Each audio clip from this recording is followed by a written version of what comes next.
The first time the stranger entered the town, the wind changed. It was evening. The sky was painted orange and purple, and the last traders were packing their tomatoes and dried fish from the roadside market. Children chased old bicycle tires. Women called their goats home. Then the wind blew sudden, cold, unnatural.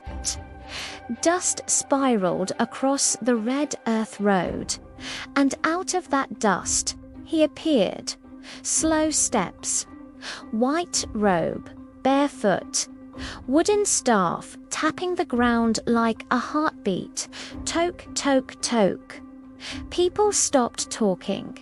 Something about him made the air feel heavy. His beard was long and grey, though his face did not look old. His eyes were sharp, too sharp, like someone who could see straight into a person's secrets. He stopped at the village square. "I am Brother Zechariah," he said calmly. His voice was soft, yet everyone heard it clearly. "I was sent to free this land from darkness." The women exchanged nervous glances. The elders frowned.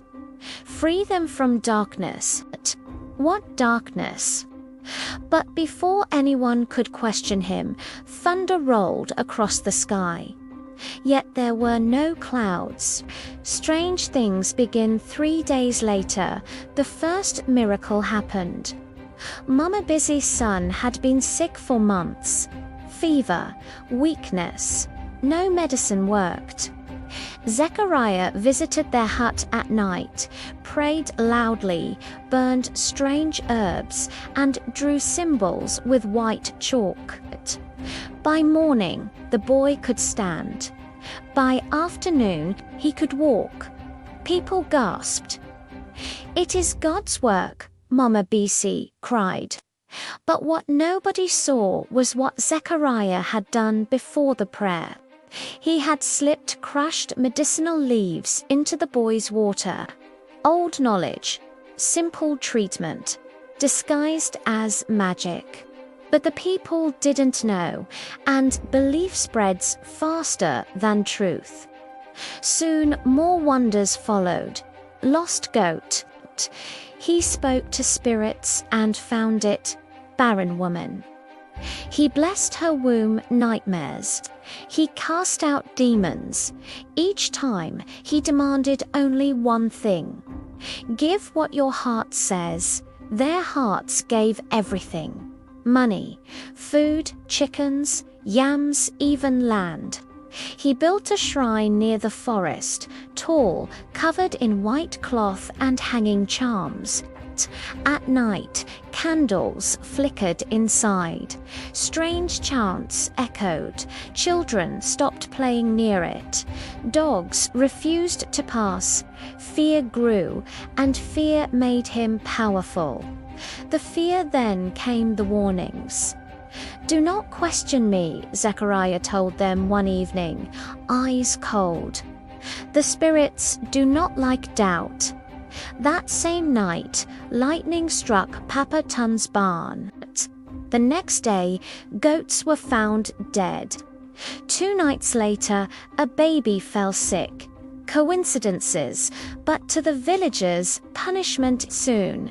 Nobody dared to speak against him. When he walked by, heads bowed. Not respect, fear. The girl who watched but one person wasn't afraid. Amara, 14, quiet, sharp-eyed. She didn't believe Egypt. Her mother had sold her only gold earrings to give Zechariah seed money for blessings. Yet nothing changed.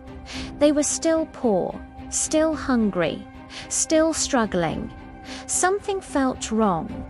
She began to watch him, not pray, not kneel, watch, and the more she watched, the less divine he seemed. She noticed he asked too many questions about people's problems before prophesying.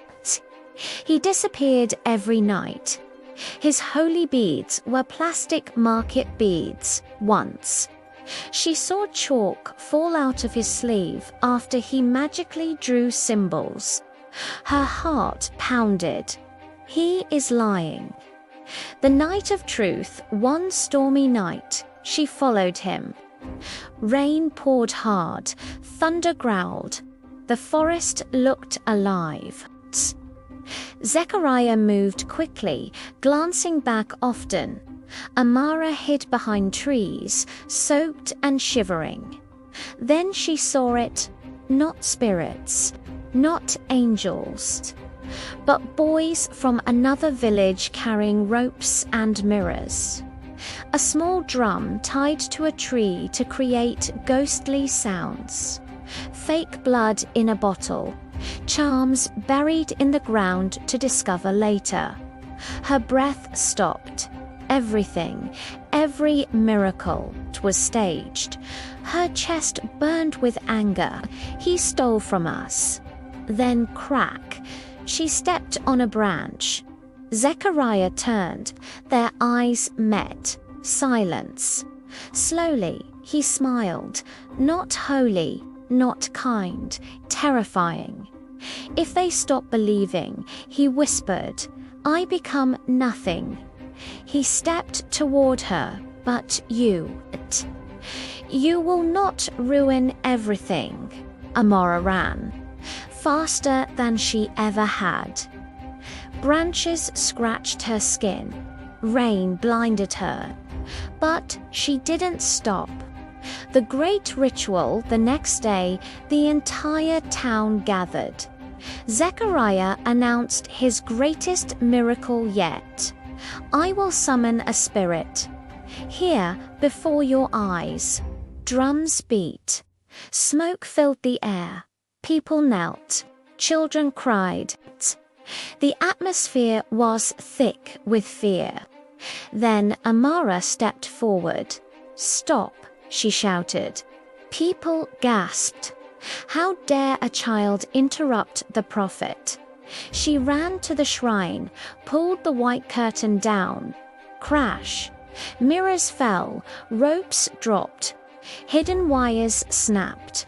The floating bowl smashed to the ground. Gasps. Silence, she kicked the drum. Fake blood spilled. Look, she screamed. I tease all lies. The crowd stared. Confusion, shock, then realization. Their prophet was just a man, a cheap trickster, a thief. The fall Zechariah's calm face broke. Fear replaced it. No, you don't understand, he stammered. But it was too late. Anger rose like fire. You stole from us. You used God's name. Thief. They chased him. Through mud, through rain, through the square throwing stones. Throwing curses, the mighty prophet ran like a rat as he fled into the forest. Lightning struck the shrine. Boom, flames swallowed it whole. Some said it was chance.